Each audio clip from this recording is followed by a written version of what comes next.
goodness. Good evening, Chris Lee, Max Barr, Blake Lovell here to react to some SEC basketball. Hopefully that includes Ole Miss, Mississippi State, if this game ever ends. And we had some afternoon action. I don't know what you guys did and didn't do when I was away and watching Vandy, Tennessee in Memorial Gymnasium. So we can just pick up wherever you guys prefer to pick up. But yes. This Mississippi State Ole Miss game is something. Yeah, we're going to pick up with how many times are they going to review a play in the final minute of this game. Look, I'm all about getting the call right, but as Mother Carol once told us, you know what? Just let them get it wrong and just play on. All right, play on. I'm pretty sure this ball is off Pedulla. I think it's off Pedulla. But, man, brutal. All right, we're going to talk about everything. We were going to wait till the end of this game finished, but this game may be going all night. Great game. Awesome game. But it's just every game now is just there's got to be 100 reviews. So, yes, this is a good review. I agree with that. But most of them don't need to be. But this is one of, 1 in 10 that actually makes sense. But, yeah, Tony, Chris missed all the Super Chats earlier. We had quite a day. I think we broke a Super Chat record. I heard. My goodness. We did. We broke a new record. If you thought we were just breaking the record on Tuesday or Wednesday, we broke a new record this afternoon. In the Alabama, Kentucky, Auburn, Georgia Super Chat or reaction. Oh, boy, I see the OMGs coming in. I know what's about to happen here. Oh, my goodness. I told you. Are you kidding me? Are you kidding me? Watch this. I'm like a full possession behind. Oh, man. Pedulla almost tried to put the tie on. Oh, I thought we were going double. Well, we'll get to everything. Usually we don't start the stream like this, but we honestly were not sure that. Boy, Mississippi State has had some offensive sequences here that have just been head not the scratchers.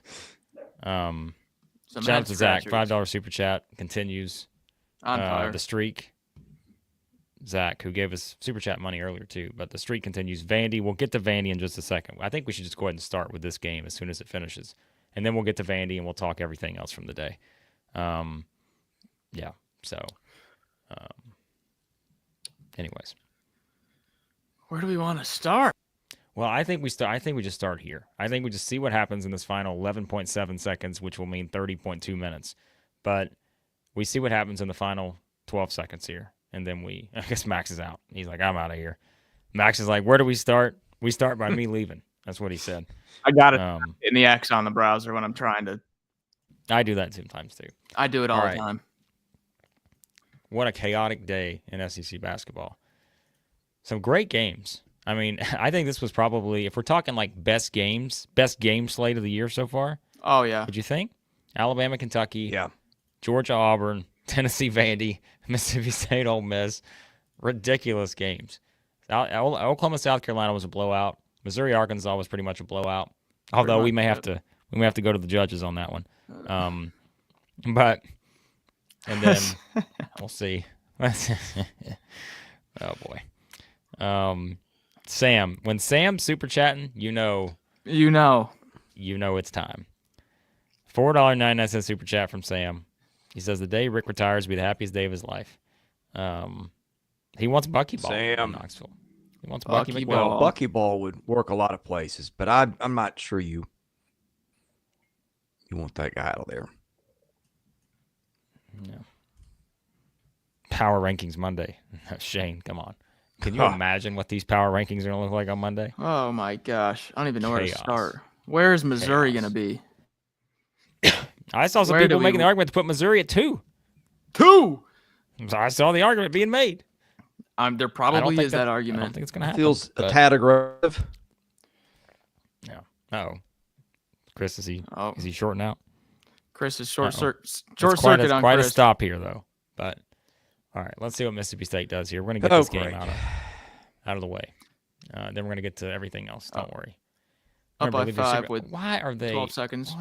What is he doing? Mississippi State, they are making some plays here that make me wonder, like, what is going on right now? Like, because he's going to wrap him up, and I guarantee you they're going to the monitor. Who wants to make a bet that they are going to the monitor? Oh my gosh! Yep, got to get the clock right. Oh, all right. Here's what we're gonna do. While this, I have seen this guy. I don't even know this guy's name. I've seen him more than I don't even know who. Like, this is just incredible. What time did this game tip off? It tipped off at 5. It's going to be a 3-hour game. But why? But then, like, Jans is also right here. What was why he make doing? that play? Yes, like, why do that in the first place? Why are you wrapping a guy? Because look, if it's a foul and they call what? I mean, it's that's to be a flagrant, right? If they call that, you're talking Ole Miss is down 5. You can tie the game. That's the only right way here. you could let them back in the game. Yeah. Like, I'm telling you, Mississippi State is just doing everything in this game to, like, Jans has got to be losing his mind over there. Last 5 minutes. I don't know what's going on. You guys don't. Blake and I have been watching because we had to extend it because overtime. The amount of times Blake was like, "What are they doing?" I've heard that like 20 times the past 5 minutes. We should have just hit go live because I did. I said, "What are they doing?" Probably 10 times in that 2-minute sequence. Yeah. So, all right, we're gonna give you a quick score update from today. If you're just checking in, you're like, "All right, what's happened today?" Well, a lot's happened. Alabama 102, Kentucky 97, Auburn 70, crazy. Georgia 68. What a wild finish there. I forgot about Florida and Texas. Florida blew out Texas 84-60. Big second half from the Gators. Vanderbilt upsets Tennessee 76-75.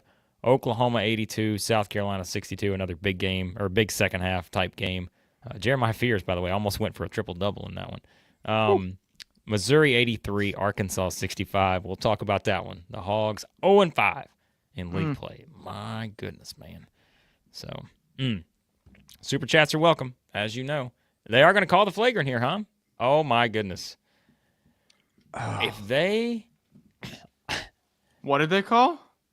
Oh, they called it. And I think it's the right call. Down I'm not goes going to the lie to you. first. I think it's the right call.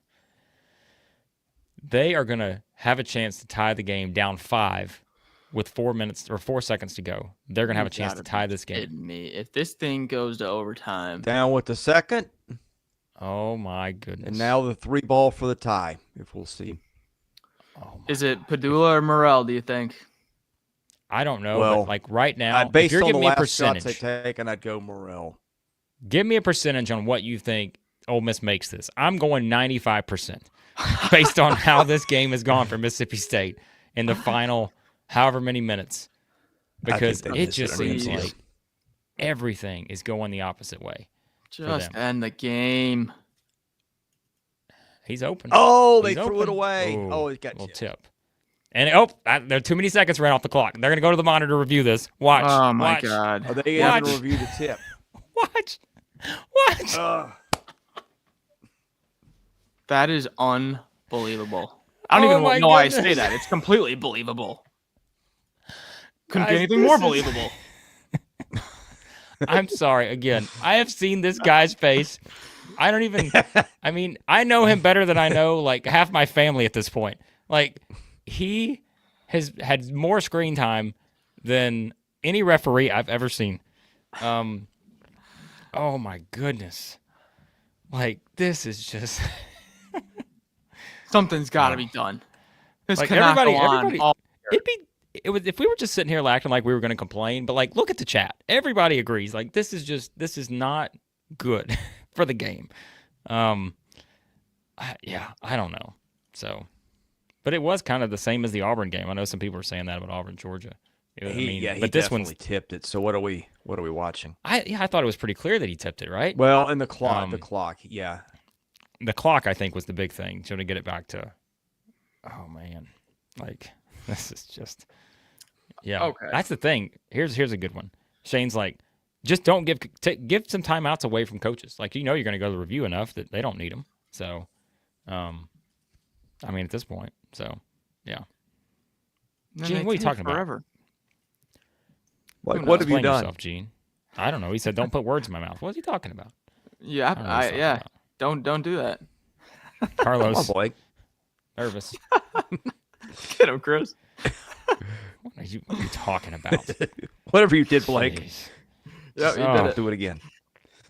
My goodness. All right, Carlos is nervous. Bob was mad at me last time. Carlos should be nervous for. I would be too if I was Carlos, because we made a terrible decision starting with this game, because I don't know if it's ever going to end. All right, I'm removing the chat from the stream because I know people are going to be ahead of us and they're going to see this ball go in probably. Oh my gosh! Wow! Holy my goodness! Hail State, never a doubt. Would that have been a 3 never, anyway? Never a doubt. does that even things up again? No. Yours Max truly. Is in the lead. No. Max is in the lead. No, Max is in the lead. Yes. Me and Max picked Mississippi State. Max you and Max picked Alabama. So he has a 1-game advantage on us right now. I'm 29-8. You two schlubs are way back at 28-9. Or 28-9, yeah. Uh-huh. Way back. Yeah. Okay. Well, I'm not going to lie to you. I bet on Ole Miss, but that's okay. We had to do the emotional hedge. I picked Mississippi State, and I put a bet on Ole Miss. So that's all right. That's what we got to do sometimes. Old hockey trick. Carlos, called so it. Max is going to leave the weekend with a lead because we all picked A&M, correct? Yeah. Come on, who's giving out trophies in mid-January? Please. You don't know about the second week trophy? It's a long game. All right, let's talk about this game, and then I feel like we spent a lot of time on it already, but let's just quickly wrap this game up.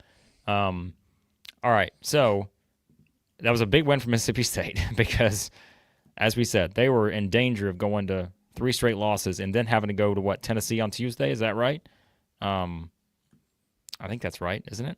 Yep. They go to Tennessee on Tuesday. So, boy, that was huge for them. Meanwhile, if you're Ole Miss, I mean, it's not a bad loss. It's your first loss of SEC play, but not a bad loss. Your resume is still perfectly fine. They host A&M and go to Missouri next week. So that's a big week for Ole Miss. More big opportunities for them, quad one-wise. But, yeah, I mean, in this game, I feel like it lasted so long. I'm trying to remember all the talking points. But, I mean, look, Riley Kugel, Max, we've talked about it all season. Yeah. Like, he's the guy that we said, if they can get him going consistently, regularly, being able to knock down shots, like, that's going to be huge for this team. And sure enough, 21 in this game, 4-8 from 3, hit that big one down the stretch. Huge. I thought that was significant because, Hubbard did not have his best game, 2 of 13 from the floor. And so for Kugel to step up, KeShawn Murphy had a big game. But, yeah, I thought that was the difference without question in this one. I mean, Hubbard has really not been a big piece this entire SEC season for them. And so, that's how this team is different than last year's team, where if Hubbard didn't have a game, you're looking at Shaq Moore, maybe Rams Davis has to step up. But like this team, the reason why they're different, they have Kugel that's coming off the bench just as a spark. They didn't have a spark last year in the backcourt, and they still don't have Carey. Blake, we were talking about KeShawn Murphy, double-double, great game out of him, Mr. Consistent. But I walk away from this game also feeling very good about Ole Miss. Very good still. That might have been the most hostile environment I've seen yet. And start out, what was it, 18-2 was the start? I think it was 18-2. It battle all the way back, and then it's a game. Man, toughness on both sides. I feel great about both teams moving forward, to be honest. Yeah, I mean, Kugel, that was one of the bigger games he's had all year, probably the biggest. Melendez did some big things, also some not great things. But Hubbard is going to bust out of this funk he's in. And they'll get back their backup point guard. You just said it. Name escapes me. Clary, Kanye Clary. Yes, thank you. And, I mean, this is not a team that's playing at its ceiling at the moment and got a big win over a team that's been tricky for anybody to beat. I think for Ole Miss, things are whatever they were coming into the game. Would have liked to seen a little bit more out of Pedulla down the stretch maybe. But, hey, that shot Murrell hit, by the way, was enormous. Yeah. Listen, I'm just glad John's still here. John, that game took a lot out of John. on this one. But, yeah, I mean, again, I think we talked about today was going to be one of those days where, like, Mississippi State found itself in a place where it was kind of in a must-win scenario. Like, you're not saying, like, must-win for, like, NCAA tournament purposes, but, like, confidence, little mojo back in their favor. They really needed to have that one, as we said, knowing they could be looking at a 4-game losing streak if they lose to Tennessee on Tuesday and lost this game. So, I thought it was such important. And, like, we were talking about motivation, right? Same thing we talked about with Arkansas, who we're going to mention here in a minute. Kind of needing that motivation to get off the schneid a little bit. And now, to just find a way, as we said, even with all the things they, tried to do seemingly to give that one away, they found a way to win it. But yeah, my opinion on Ole Miss doesn't change at all coming out of this. If anything, like, I still think that I don't think they're going anywhere in this title race. I think they're going to stay right here in this range. Because if you look at their upcoming schedule, I said it, home against A&M at Missouri. So I think still, 2 winnable games next week for them. Then they come back home for Texas and Auburn and Kentucky. 3 straight home games for them after this stretch next week. So that's a nice thing to have in your schedule. So, yeah, I think Ole Miss is going to be fine. I really do. And I think now this for Mississippi State gets them headed back in the right direction here. Because, like I said, now they got back-to-back road games. And, so this was huge for Mississippi State. But I think both teams come out of this feeling like they're in a pretty good spot. We were talking top 5 seeds in the NCAA tournament. So, they're feeling pretty good about themselves, I think. So, how many teams have had a game where they have 2 individual double-doubles? I feel like we would have mentioned that if that had happened before. Maybe we missed it, but Cam Matthews and Murphy SEC games? Yeah, SEC games. Yeah, I don't think it's happened. I definitely would have mentioned it. So Cam Matthews, 10 points, 11 rebounds, 4 steals, 3 assists, 4 turnovers. That's another thing. Mississippi State, 15 assists, 15 turnovers. They really won it with the physicality. Dominated the glass. Dominated. So, big win. Big win. All right. We're going to move on. Again, keep in mind, if you're just hopping in, this is our primetime show. We kind of wrap up everything from the day. We did 2 things earlier. We did a watch-along for Kentucky and Alabama for our members. If you want to go back and watch that, if you're a member, you can watch us react in real time to that wild 102-97 game. We'll talk about that game a little bit more here in a few minutes. But we also reacted to Auburn and Georgia. Wild finish in that one, too. Auburn, the lone unbeaten in SEC play. And, go figure, right? So we'll still talk about those games kind of as a whole here on the primetime show. And so, we did announce, too, our watch-along game next week is going to be, it lost a little luster, but it's a nice little segue here. We will be doing a watch-along for the Auburn-Tennessee game next Saturday night. So that'll be a watch-along for our members. I know Tennessee just lost, but we're still going to do that one. That's your primetime matchup. And then the following weekend, we're going to do a watch-along for, Kentucky and Arkansas. Man. So, my, boy, how that one could be for our members there. So, all right, let's talk about Tennessee. Because the Vanderbilt Commodores get the win in Memorial Gym, 76-75. And honestly, this was one of those games where as Vanderbilt's lead started to grow in the second half, I always thought Tennessee was going to make a run, but I can't say I ever thought Tennessee was going to win. It just kind of got to that point in the game where Vanderbilt was kind of just doing everything right, and Tennessee just could not sort of match that. And, of course, you get kind of the dramatic finish where Chaz Lanier gets the 2 free throws, makes one, misses the other. That's how it goes sometimes. But what did I say coming into this game? I said, I think the difference is going to be the Tennessee front court. Guess what the difference was? It was the Vanderbilt front court. It was Jaylen Carey. That was the difference in this game. And so credit to Vanderbilt, because that was the thing. Coming into SEC play, if everybody was going to pick on Vanderbilt, it was all about the size disadvantage. Are they big enough in the front court? All these things. Jaylen Carey played big today for the Commodores. 14 points, 10 rebounds. I thought played a lot of good minutes for them, and I thought that was kind of the story here, guys. I mean, there was a lot of different things. Like Tennessee shot the ball well, all those things, but you felt like Vanderbilt was going to work their formula, and they did. For them to out-rebound Tennessee, there you go. I don't think any of us would have predicted that. So, and outscored them points in the paint.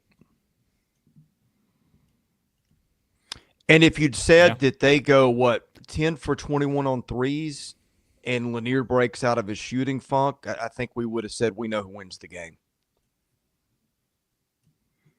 How was it being there? And that's not what happened. It was a phenomenal atmosphere. It was – I could not tell you who had more fans in the building. It felt as close to 50-50 as you could get. I thought Vanderbilt's were a little bit louder, probably because the student section was out there in full force. But that was a wild game. I mean, Vanderbilt controlled roughly the last, 33, 34 minutes up until that last 4 minutes when Tennessee made the run. But it was fantastic, just a fantastic atmosphere.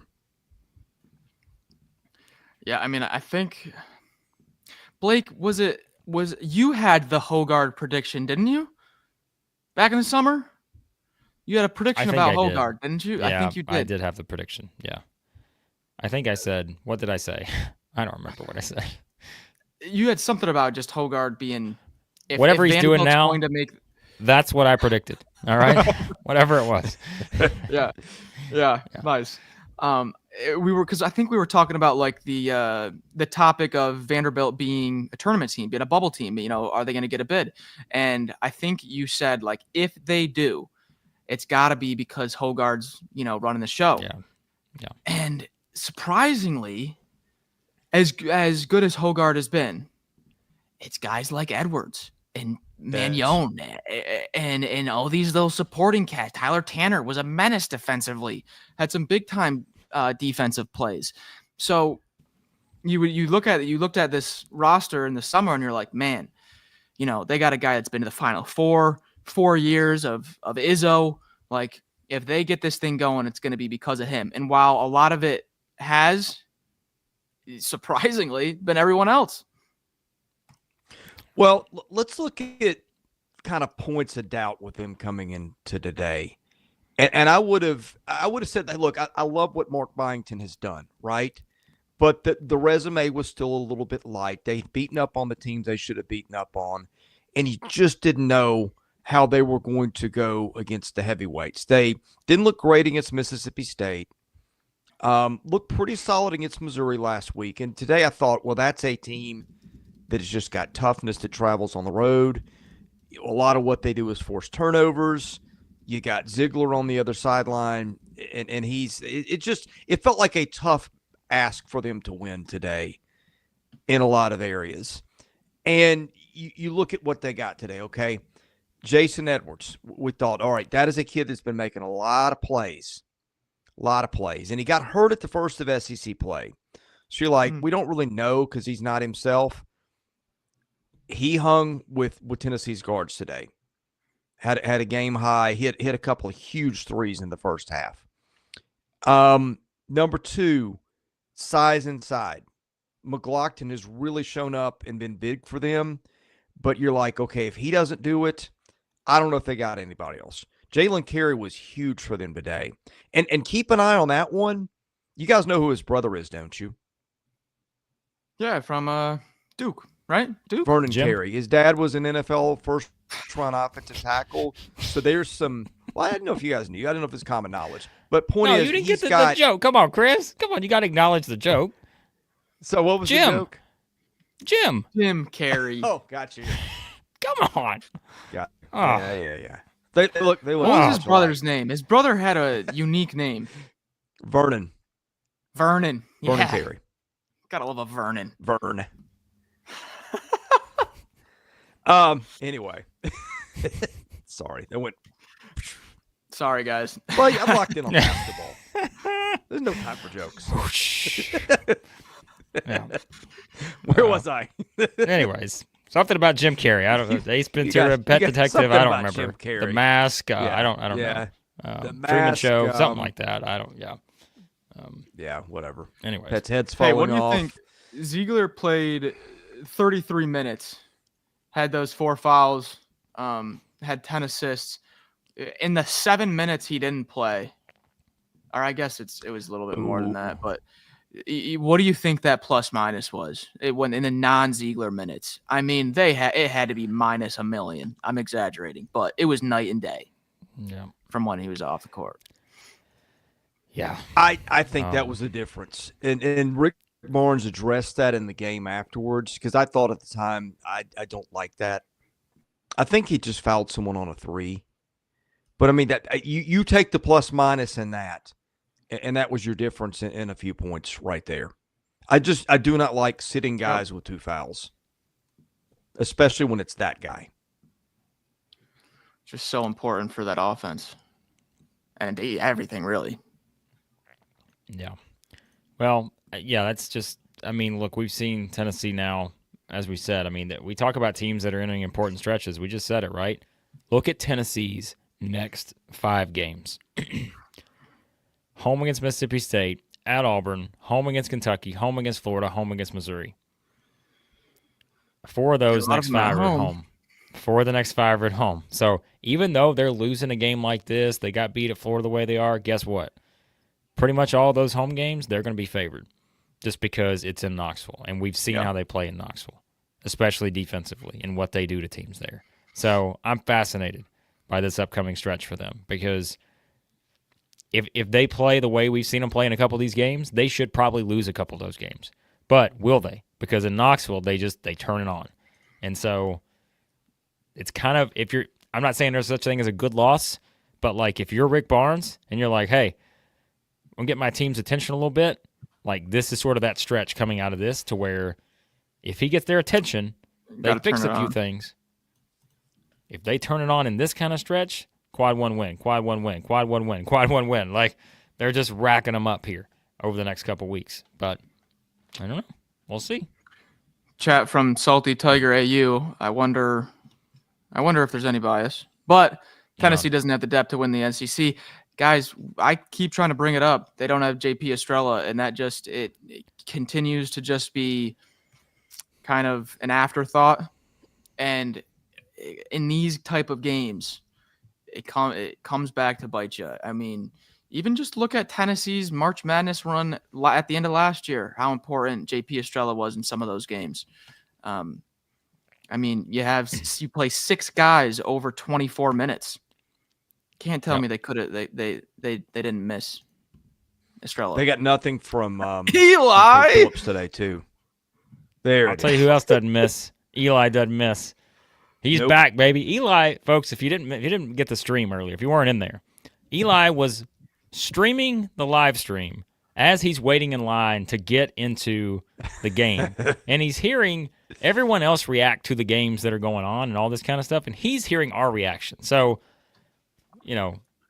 Eli comes through, as always, $50 super chat for the Dogs. Hail State. So, our guy, Eli, getting a big win, contributing to the win, I'm sure, for the Mississippi State Bulldogs. And just to quickly get back to this. So Blake left a $5 super chat for the Vols fan that gave us the $500 super chat earlier today. Everyone's kind of getting in on this. It was Kevin with the $500 super chat, noted Vols fan. Listen, I don't know. He was ready to contribute, and I saw a chat from Kevin a little while ago, and it said, like, I think YouTube maxed me out. Oh, what are they doing? Can you only contribute $500 in a super chat in one day? Are you kidding me? Really? So, well, Quinn's already hit his limit. We know that. Tony maybe hitting his limit too. But no, we appreciate you guys in the super chats. Awesome stuff, for sure. So, right here. Oh, okay. So he did. Wow, interesting. Well, we appreciate you, Kevin. We didn't know that. Thanks for letting us know. But we Kevin. Do. I mean, my goodness, $500 super chat, Kevin. You're awesome. That's all right. Crazy. So just quickly to wrap up this, and then we're going to move a little faster here through some of these blowouts, and then we'll talk about some other stuff from the day, of course, as we always do. Yep. All right, so as we said, Tennessee's got an interesting schedule coming up. Vanderbilt, meanwhile, the gauntlet continues for the Commodores. They head to Alabama on Tuesday. Come back home for Kentucky after that. So that's their upcoming schedule there. All right, let's talk about Missouri because the Tigers don't look now. But the Dennis Gates revenge tour in full effect. The Missouri Tigers are 4-1 in SEC play. Streaking. They're still streaking. Man, they just took it to Arkansas here. Like, this was that game we said, and trust me, we're gonna talk Arkansas angle here. But and maybe the Missouri social media account will quote me here on this in a positive way, in a positive light. But somehow they'll take what Chris says, I'm sure, and use that. Dennis Gates' revenge tour is on. All right? You can quote me on that. It's just, I mean, I said this to someone on Twitter. They were talking about how it kind of reminded them of the team a couple years ago. Mm-hmm. And I said, the thing I see with Missouri right now is not just, I mean, sure, like the basketball, they're a really good basketball team, right? But it's the same thing I keep bringing up. I know some people laugh at this sometimes, but I'm like, look how much these guys like each other. Like, look at them after the game. Like, look at the camaraderie. Like, look at the chemistry that they have built together, right? And it's the same. I mean, a lot of these teams are kind of the same, right? You've got a lot of new guys who are all coming in.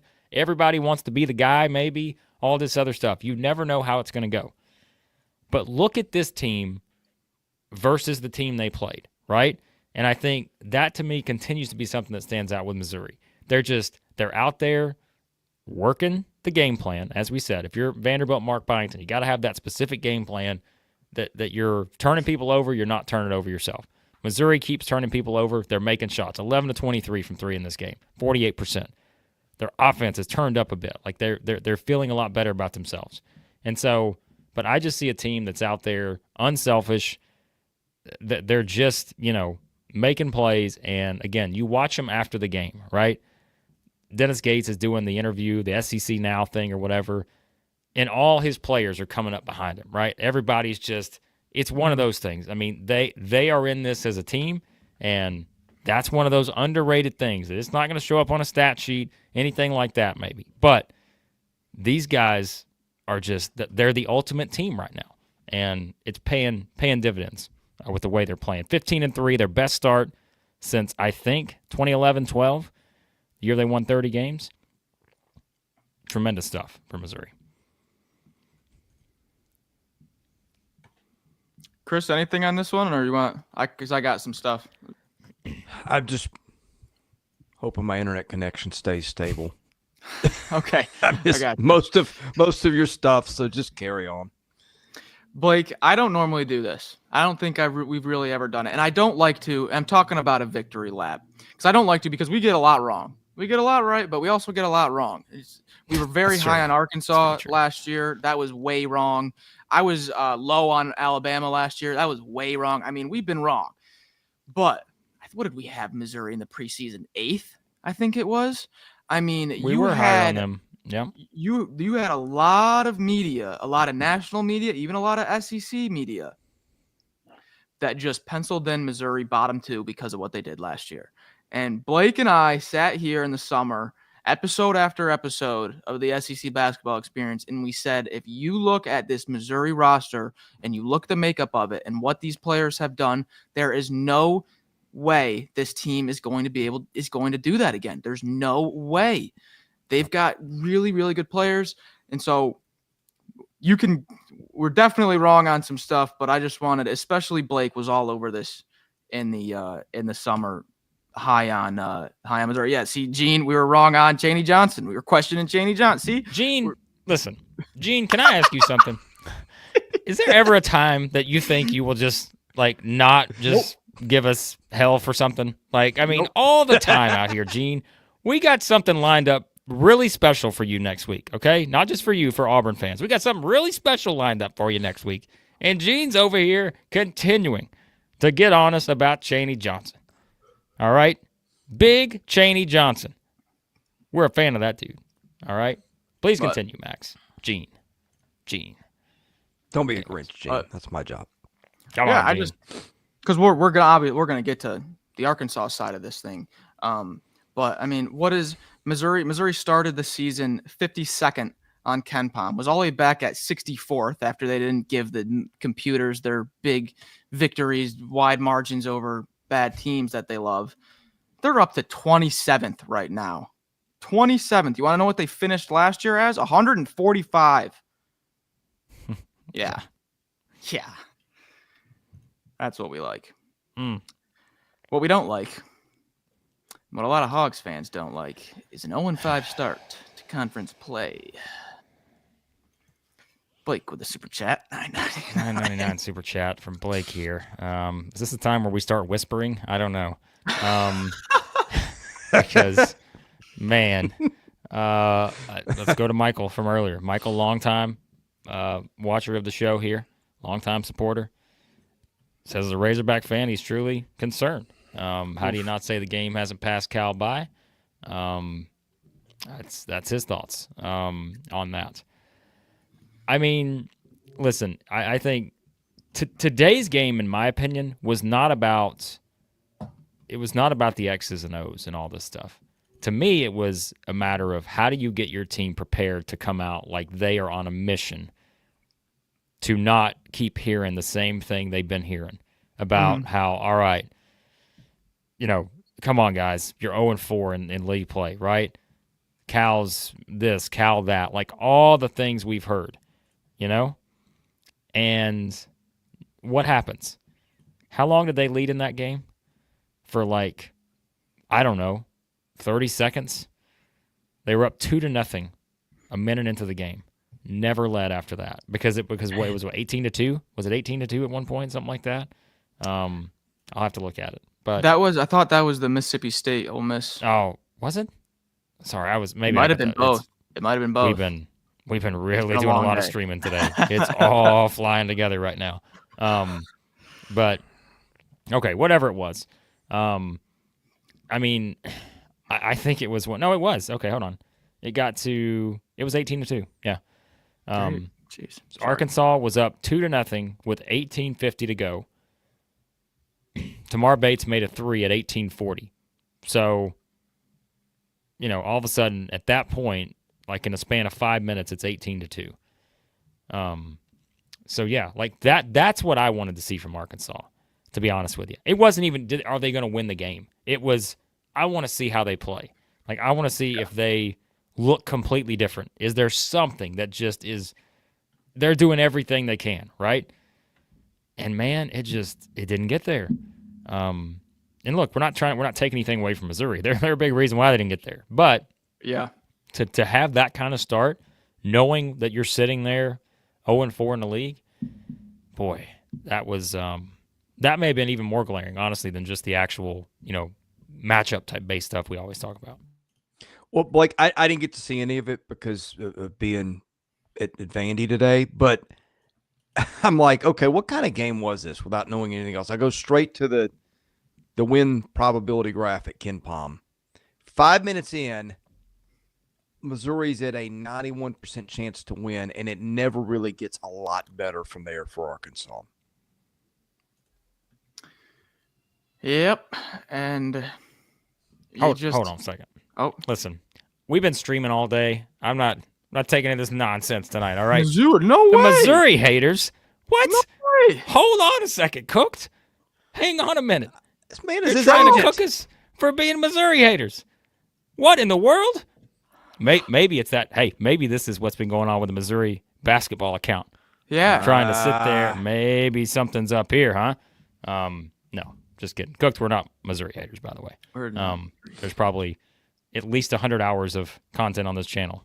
I remember the videos I used to do with you before Max was around, and like the offense that you would take when anybody would suggest that Dennis Gates might not be the guy. Like, I've never seen you that agitated in my life. There you go. I was an ambassador for a team that did not win an SEC game last year. That's right. And it was the Missouri Tigers. So, please. We kept trying. We couldn't get them there. All right. Continue. We're having fun with Cooked, but we appreciate it. Well, one quick thing. How about Trent Pierce coming along? Mm-hmm. We don't really talk about Trent Pierce too much, but he is slowly starting to become a consistent piece here. So I like that development. And then another thing was coming into conference play, we were kind of talking up Arkansas defensively. We're like, this offense is brutal, but defensively they do some stuff well. They were ranking like top 25 in some analytics. They've just fallen off a cliff there also. So it's not even like you can really lean on that. When you look at their 3-point splits, their opponents have shot 36% or over in 4 out of their 5 SEC games, and then they have shot 21% or under in 4 out of 5 of theirs. So they've only been above 21% once, and they've only held teams under 38 once. That is a net negative for the perimeter that I don't know if it's going to be fixed. Hey, Max said something that got me to thinking. I don't know that we have had this discussion. Can you make the argument that they're the deepest team in the league? Mizzou? Yeah. Well, what are they, 6th in the nation in bench minutes? Yeah, and I'd not checked that. Like 6th. But they are. And like today they played, and sure, I know they played some more guys, but here's the thing. You mentioned Pierce playing more minutes. Don't forget that they had like this really banner recruiting class too, that these guys aren't playing.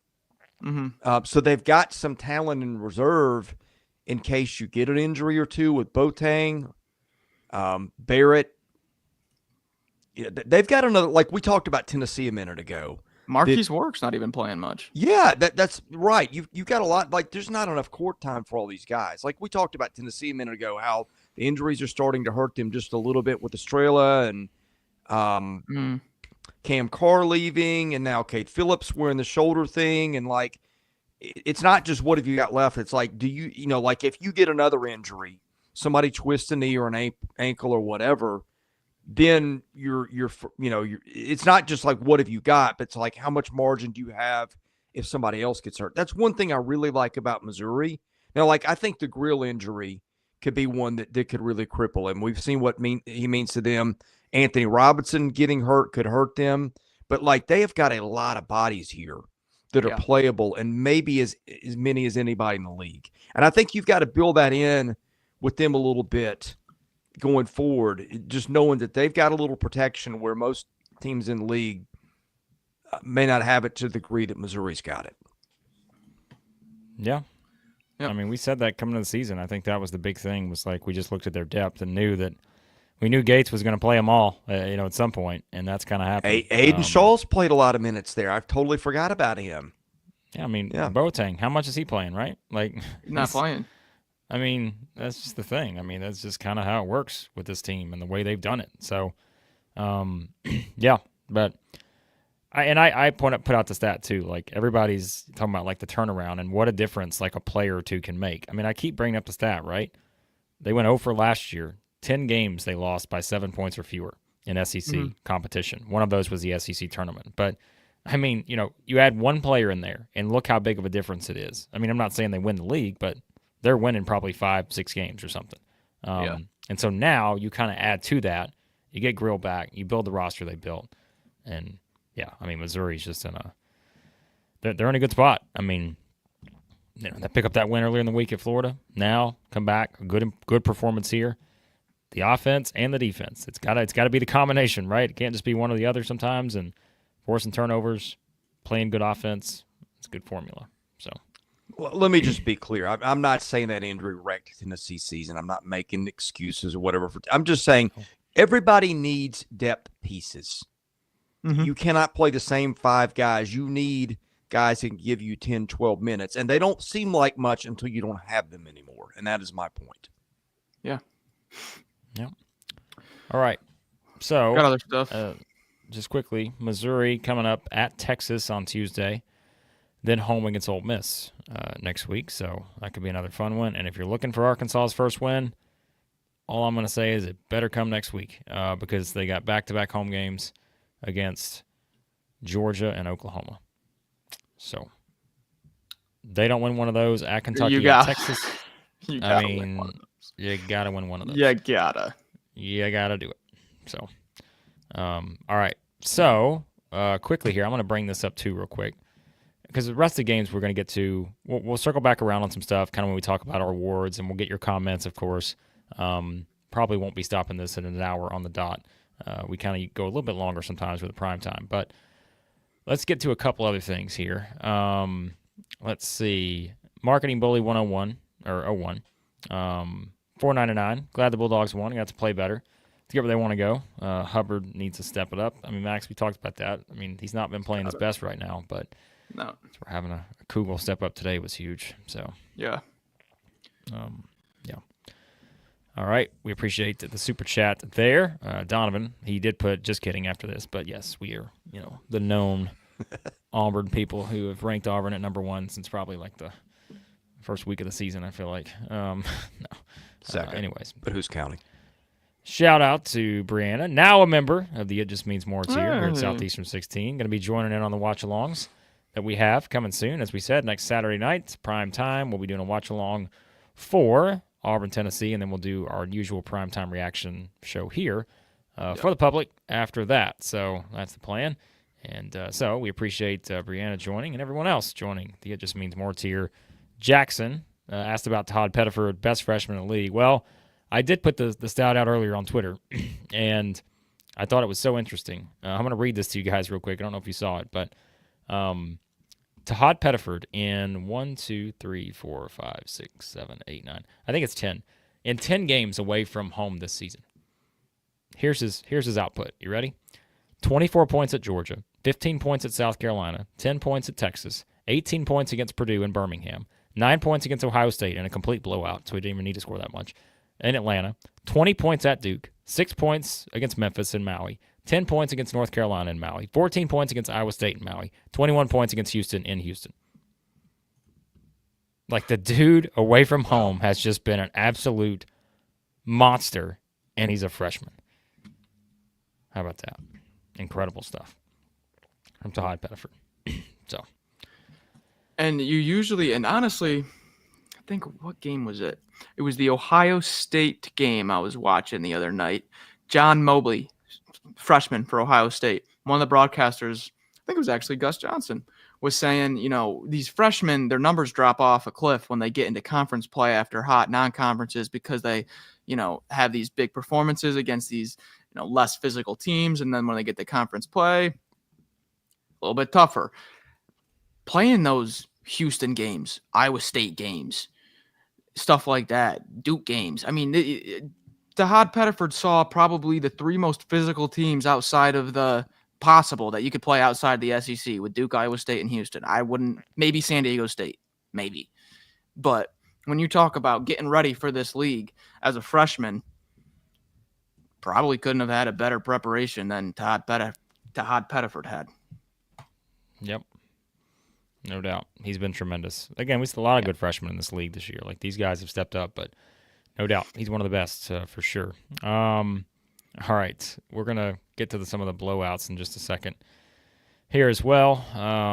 Let's see. Grab a couple other things here.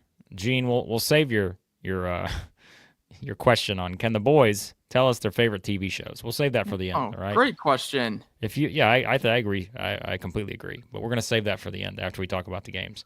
All right. And then Josh, we're gonna circle back around to your comment too about Barnes's comments as well there. And don't worry, Sanders Logistics still coming soon. So, all right, Max. There were some other games that were played, and we're gonna probably quickly run through these because some of these were pretty one-sided. Let's start with Florida, who took it to Texas, 84-60, the Gators. And kind of the story, it seemed like, of some of these blowouts was a big second half for the home team. Same thing in Oklahoma, South Carolina. But yeah, I mean, I was curious to see how Texas would play in this one, knowing Florida's coming off. Yeah, did you like that? I saw that earlier too. I'm going to assume Chris is the one in the middle, right? Yep. Yeah, that's Chris in the middle right there with the white hair. Just want to make sure. Man. So, anyways, I was curious how Texas would play because we said coming off like a little momentum against Oklahoma. Florida's coming off the home loss, but this was kind of Florida getting back to what they do best here. A lot of rebounding, a lot of offensive rebounds that was for them. And telling you, Alex Condon, man, what was that? We had that question I said, who's the kind of the guy under the radar breakout? Like I said, give me Alex Condon. And this guy has just continued his ascent.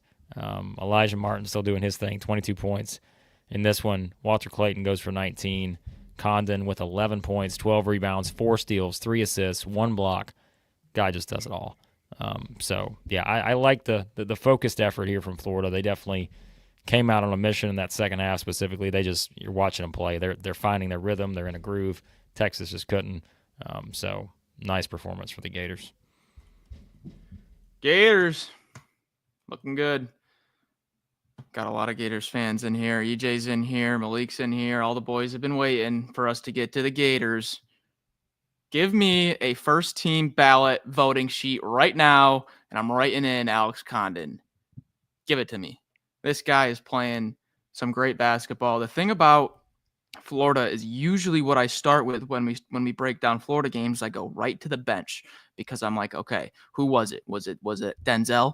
Was it Tommy Hawk? Who was it? Who had the game from the bench? Sometimes they just kind of do their thing, don't do anything too special, and you get 22 from Martin, you get 19 from Walter Clayton, and then you almost get all double digits. Richard with 9, Condon with 11, Rubin with 9. I mean, this team, it can just beat you so many different ways. Texas coming into this game was one of the hotter teams in the SEC. Even though they lost those games, it was 5 points to Auburn, 4 points to Tennessee, and you're like, whoa, Texas is pretty good. And they go to Oklahoma and win. Whoa, Texas is pretty good here. Crushed by the Gators. Yeah, I stayed up and watched Texas against Oklahoma. I thought they had a fighting shot to take this one maybe to the wire with Florida with the talent, especially with Trey Johnson being such a headache. But that decidedly did not happen today. No. Hold the Gators 4 of 16 from 3. No. Shut it down. Well, I mean, look, Florida's got a big stretch coming up too, just by the way. Like in terms of ways they can kind of keep this thing rolling. At South Carolina on Wednesday, home against Georgia, at Tennessee, home against Vanderbilt. So curious to see what Florida's record is after these next 4 games. Because, that could keep you firmly in the SEC title race, or you drop a couple of these, and then after that, you got back-to-back road games at Auburn, Mississippi State. Maybe not the place you want to be in if you're the Gators. So, yeah, it's a really important stretch for them coming up, because I think, 3-1 seems very realistic in that, and then if you go steal a road win at Tennessee, even better for Florida. So, yeah, I think big stretch coming up for the Gators here. No doubt about it. But, again, this game was pretty one-sided. Max, you can pull up anything else you want on this one, but probably won't spend a lot of time on it right now. But just my old roommate here, Parker, checking in. That's 4 wins right there for the Gators.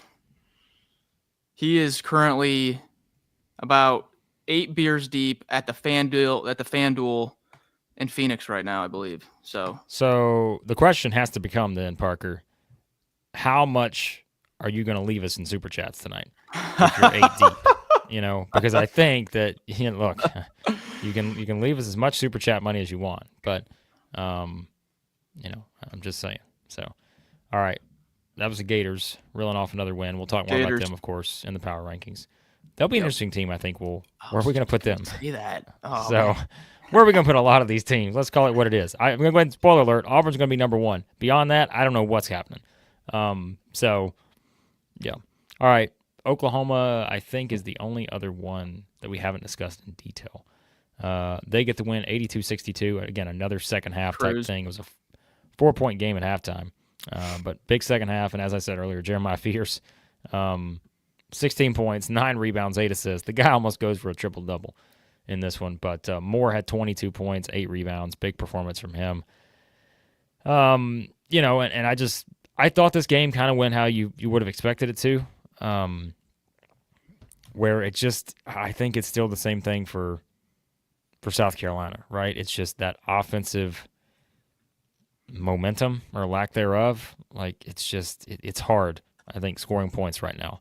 And, Murray Boyles gets a double-double here, no surprise, but only played 22 minutes, like foul trouble type stuff like that impacts the game. And so, yeah, it's a tough spot for South Carolina. They missed 10 free throws too. That never helps. But I just watching this game, there really was never a point where I was like, "Uh-oh, Oklahoma's in trouble," especially when they started to push it out there in the second half. So,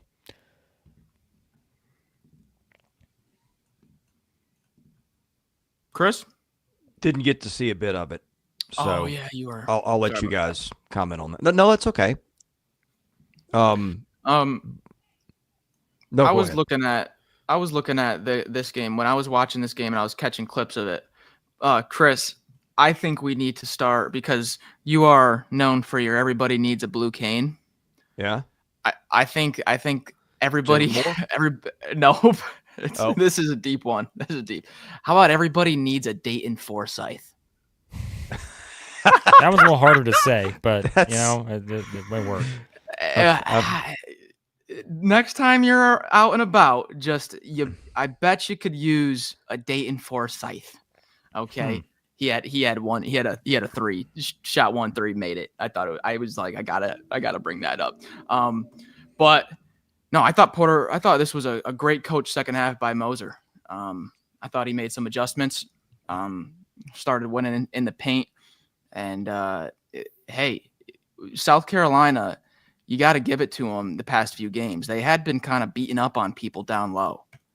Boyles and Pringle, they had the Bozeman's were donk. They were starting to get pretty physical. Oklahoma was probably the least physical team in the SEC coming into this. Out rebound them by a good margin. So nice bounce back. I don't really have a lot more to add on this one. I mean, Oklahoma, again, both these teams were kind of in must-win spots, Oklahoma especially. And it's just right now, if you're South Carolina, you're just searching for, you're trying to build off those couple games, but maybe they get somebody next week, right? They get Florida, Mississippi State at home. That's where we keep saying, well, hey, South Carolina's going to knock somebody off at home. Maybe you catch one of those teams on the right night. But if you look at their upcoming home schedule, I think we ran through that before. Florida, Mississippi State, A&M, Ole Miss. That's their next 4 home games. So I don't know. Maybe they get an upset. It's this league this year. You never say never. So we'll find out. But all right. So Oklahoma gets the win, and can they turn things around? That's the question, because their NCAA tournament resume is getting a little bit weaker at the moment. They get bubble? the week off. Yeah, they're on the bubble, I'd say now. Yeah, they're bubble.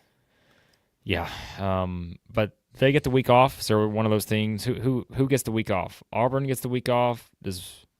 Who else? There's Kentucky. Else I'm forgetting. Kentucky has the week off. Yeah. Oklahoma has the week off, and I'm sure there are other teams maybe, but somebody else I guess would have to be in that too. But yeah, so Arkansas on the road next Saturday for Oklahoma, and then at Texas A&M after that. So they're about to hit not that they haven't already hit a tough stretch of their schedule, but they're about to for sure. So, all right.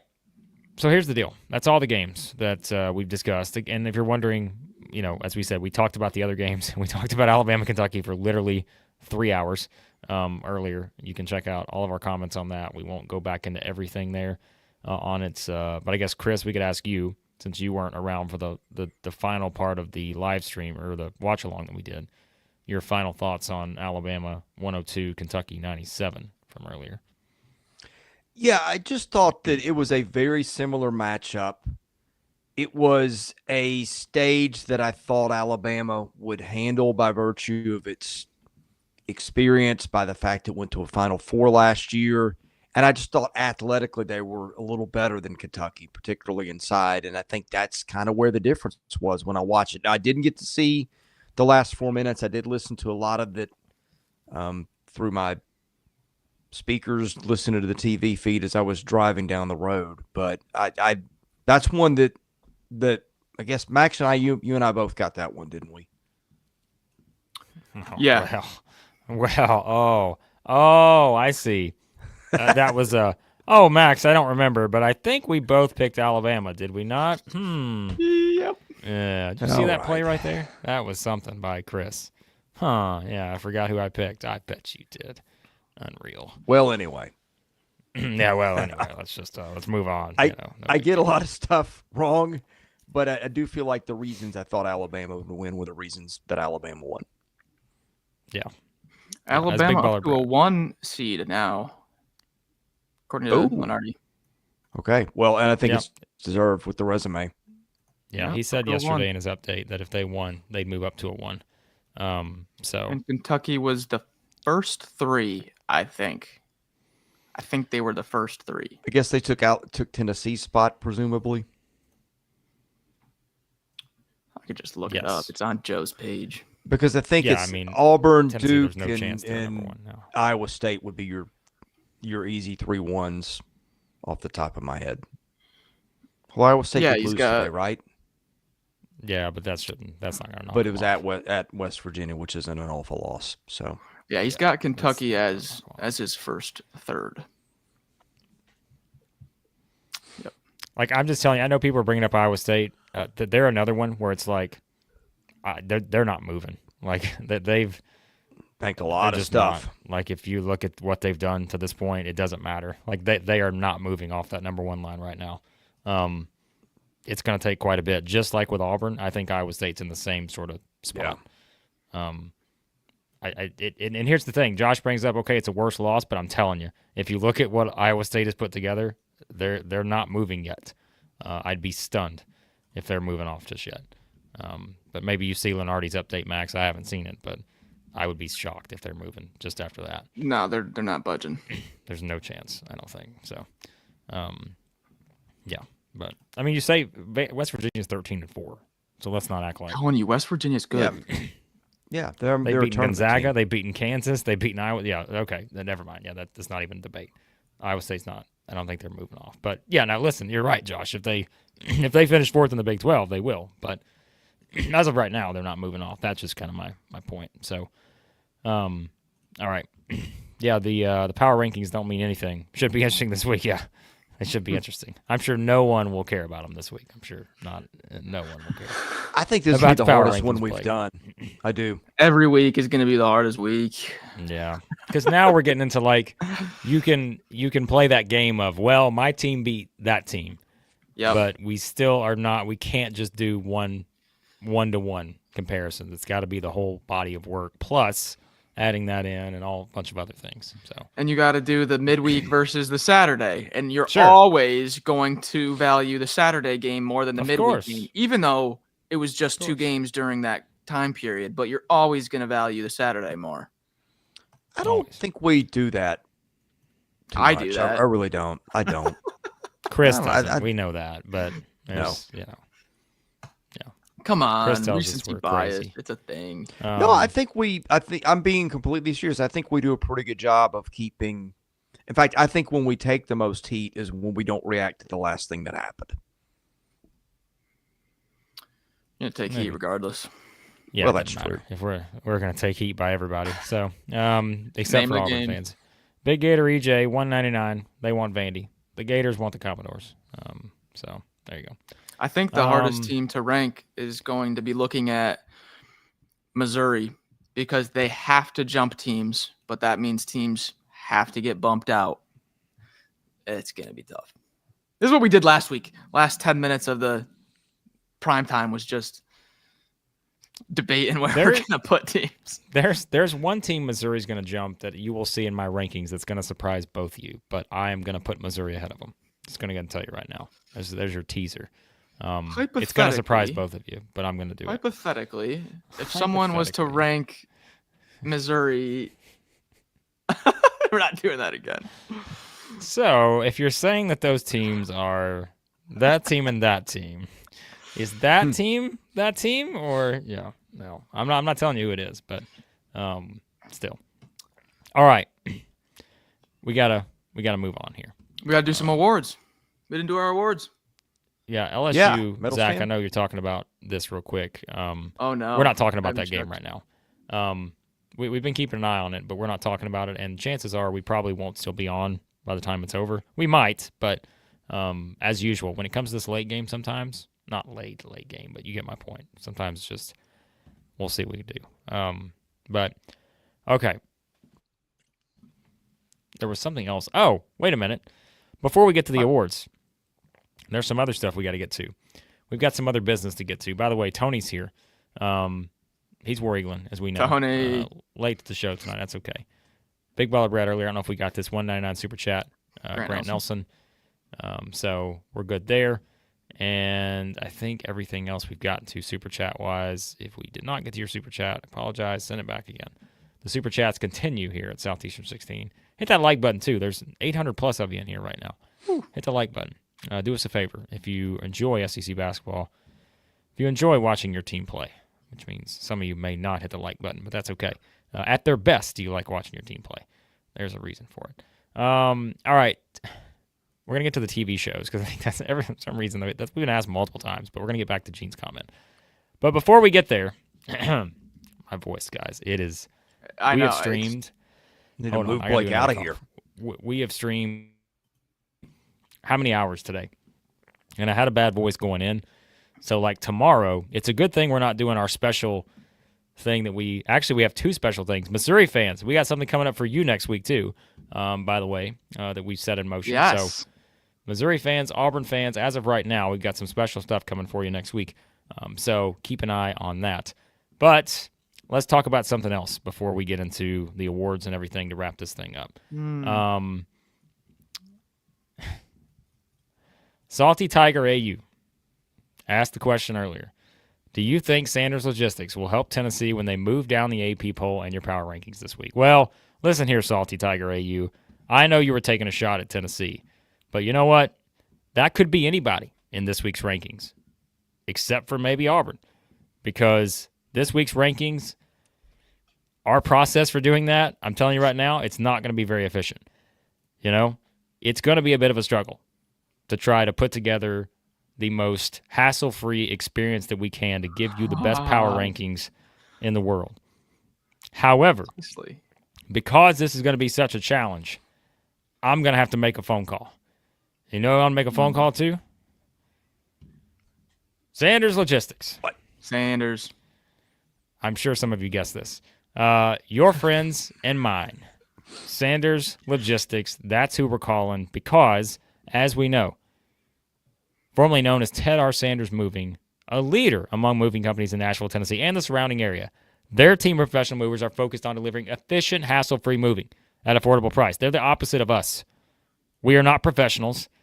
We are not efficient. We bring you hassles all the time. And, boy, apparently you can't afford our Super Chat prices anymore. We are not Sanders Logistics. But who could be Sanders Logistics? Because they are the greatest entity in the history of civilization.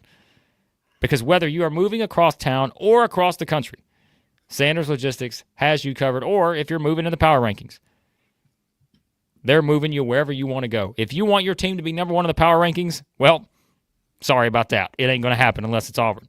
But if you want to move them anywhere else in the power rankings, call Sanders Logistics, and they will have you covered. Visit them at tedrsandersmoving.com. Tell them that Southeastern 16 sent you.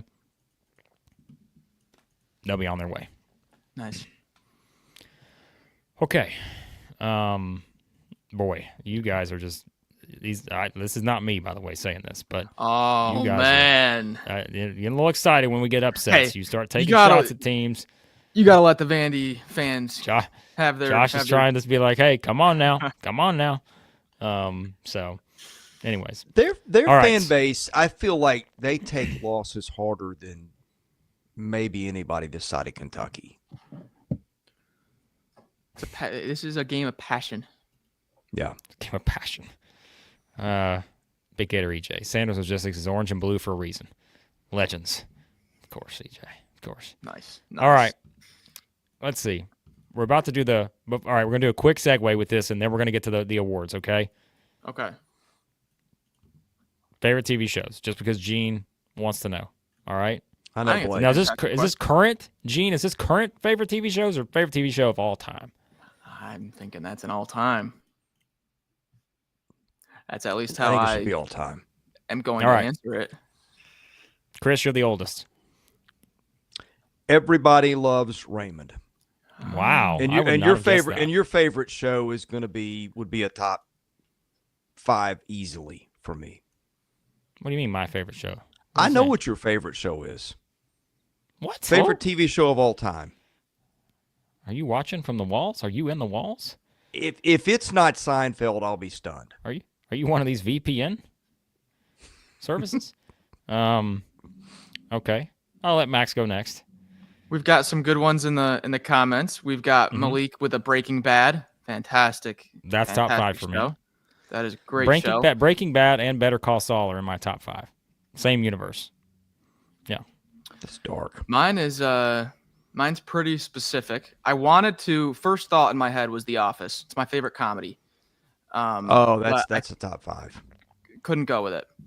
I went with, this is specific. This is Last Chance U. It's on Netflix. Mm-hmm. The EMCC seasons, the first 2 seasons, East Mississippi Community College. Bud Stevens is the coach. I'm telling you, you want some entertainment. Last Chance U, the first 2 seasons. Nothing like it. It's all right after that. I watched it, I would still watch it if they came out with another one, but nothing like the first 2. Interesting. Okay. Boy, I mean, I've got so many, and of course everyone's going to drop the wrestling references, of course. I mean, I don't consider these are obvious choices if I had to pick. I mean, come on, give me some Raw, give me some SmackDown, give me all these shows, But if I had to pick, Seinfeld's definitely going to be up there. Breaking Bad, Better Call Saul. What am I forgetting?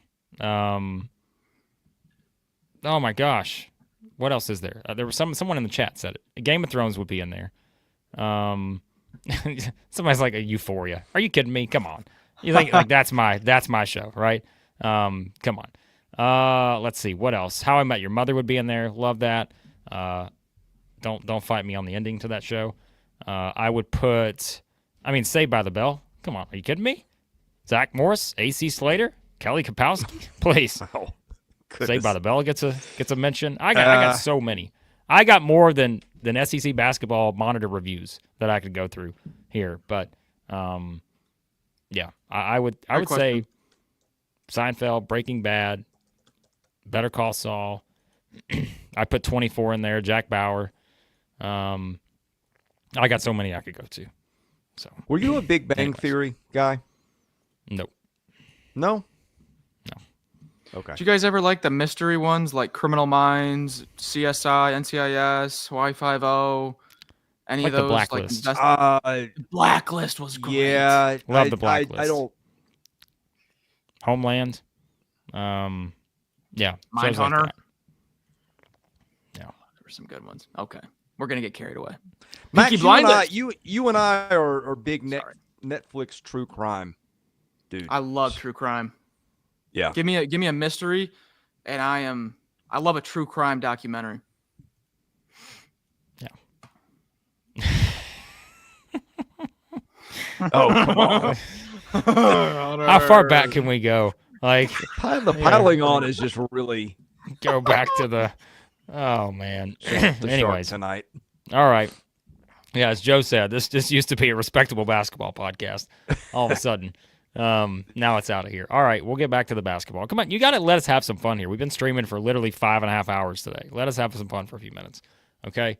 But anyways, I'm sure there's going to be other stuff. Yeah, I would say, too, in terms of individual seasons, hang on, where is it? First season of True Detective, all-timer, no doubt. Yes. Matthew McConaughey, Woody Harrelson, all-timer. But anyways, I think I'm with Donovan. Like, Seinfeld and Game of Thrones, early Game of Thrones for me, probably tops the list. So, Blake, have you watched The Office? Oh yeah, I've seen The Office. I would have put you seen that in the British there. Office.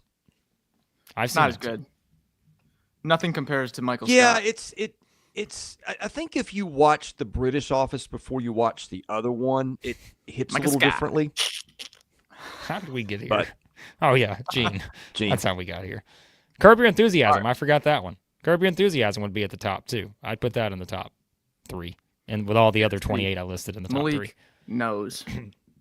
Malik knows. Anyways. Right. Okay, we got to give out awards.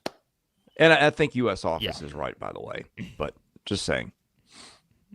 Yeah, I see someone bringing up one of the other reasons that the first season of True Detective was a favorite of theirs. I'm not gonna mention that, but anyways. All right. Let's get to our awards. There's a TV show assortment. If you want us to do a weekly TV show podcast, we'll do that for members only. But for now, let's get back to basketball. All right, medal stand. Here we go. Chris's favorite. Here we go. How are we going to do this? Let's go team first. We'll go through teams. Do you guys have your picks? Okay. Sure. I'll make them up on the fly. All right, let's go. Do we want to go? Everybody gives theirs at once, or we want to go bronze each of us, silver? Pick all your teams. Max will pick his teams. I'll pick. We'll go through the same thing we always do. Yeah. Go. Hello, Max? Aren't you? Chris, you're the medal stand host here. Come on. All right, medal stand. My medal stand. Boy, there were some good wins today. I'm going to go bronze, Mississippi State, silver, Alabama, gold, Vanderbilt. Okay. It may or may not have been my exact order. I will switch it up. I'm going reverse. Okay, I'm going gold bandy. Got to be gold bandy. Okay. And then silver, I'll go Mizzou. Okay? I know they beat Arkansas, but when you put it into context of what their season was last year, I feel like they today beating Arkansas, who was probably if there was ever a must win, that's it right there. Kind of put a stamp on like last year is last year. I feel like this was like the final, like everyone is like, nope, Missouri is good now. Put them at silver, and then bronze. What did I do? Vandy, silver, Missouri. I gotta go Alabama. Bronze, winning at Rupp. Not easy. Yeah, I think I'd probably put the same order as Chris. You put Missouri in there, but I don't know if I could put them ahead of the others, even though, whatever. So I'll put Mississippi State bronze, Alabama silver, Vanderbilt gold. The fact that Florida just beat the crud out of Texas and that didn't even register says something about the league, and maybe says something about Florida too. Wait, if I leave Missouri out, is the Missouri social media team going to put me on there saying probably? They already got you. Okay. They already got you. I apologize. Please hit rewind for about 30 minutes ago and use that quote instead. But all right, players. Players. I will go. This was tough. KeShawn Murphy bronze, Jeremiah Fears silver, Mark Sears gold. With an honorable mention to Pettiford, Jaylen, Carey, and even Zakai Ziegler, who was 16-10, but they lost. Okay. I am going to go bronze, Pettiford. I'm going to go silver. Who was it? Yeah, Elijah Martin.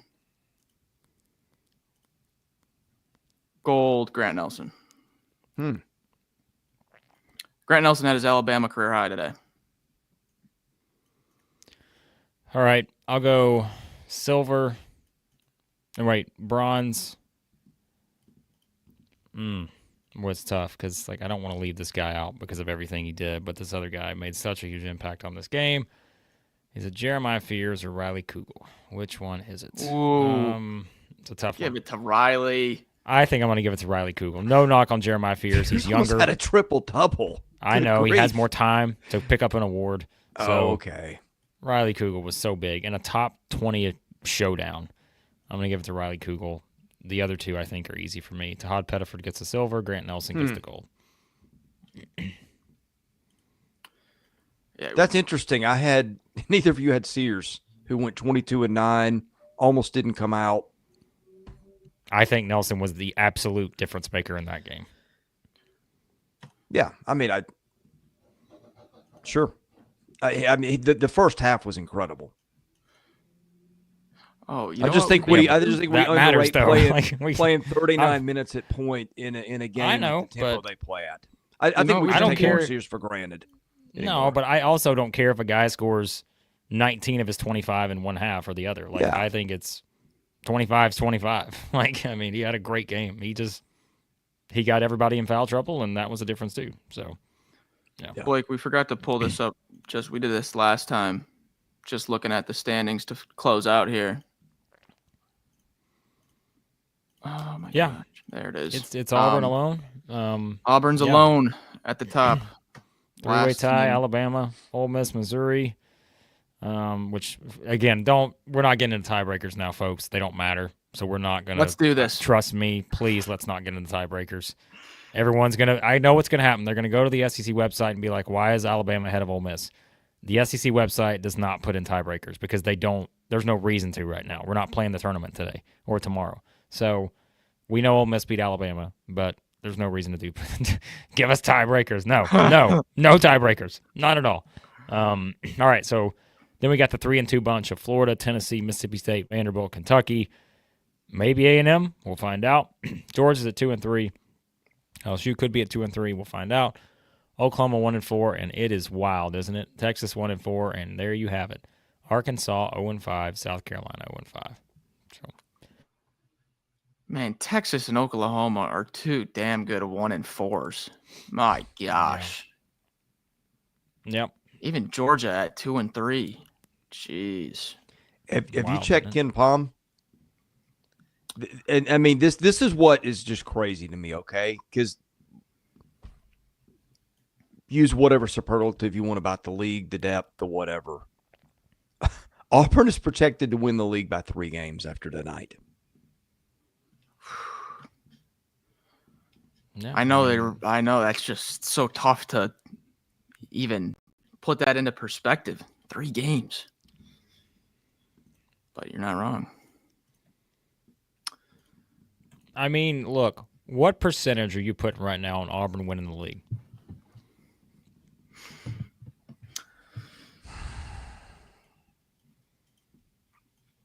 I think with Florida and Tennessee already having the 2 losses, and the 3 4-1 teams are Alabama, Ole Miss, and Missouri. I think Missouri and Ole Miss are as legit as it gets. Blake and I almost before every show say we're picking Ole Miss to go to the Elite Eight no matter what.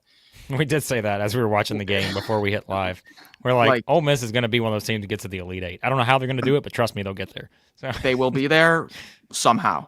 But I feel like it's when you look at those 4-1 teams, Missouri, Ole Miss, Alabama, I feel like Alabama's that closest shot. See, here's the game I was going to throw out just for kicks, and I'm having a hard time knowing what my answer would be, and that's when does Auburn get its first loss in the league? Oh boy. And I go, okay, Tennessee. Okay, I could see, but it's in Auburn. I don't think they're losing at LSU. I would pick them to beat Ole Miss. Then they go Oklahoma and Florida at home. Then they go to Vandy. Somebody's social media account's clipping this sequence right here. Right now, somebody's clipping this. Getting ready to use it. But you see my point that there's not like a trap game on there that we're going, oh, this could be a bad spot for them based on how they match up. Now, look, we have seen the league and how it goes, and anybody can beat anybody. But I'm just saying, when I look down at the schedule, nothing jumps out at me. It's like, oh, here's the game I circle.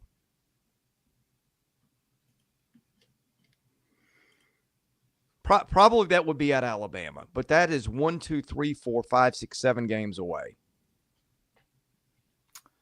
That would be something, huh? If they go to Tuscaloosa without their last loss being December 4th at Duke.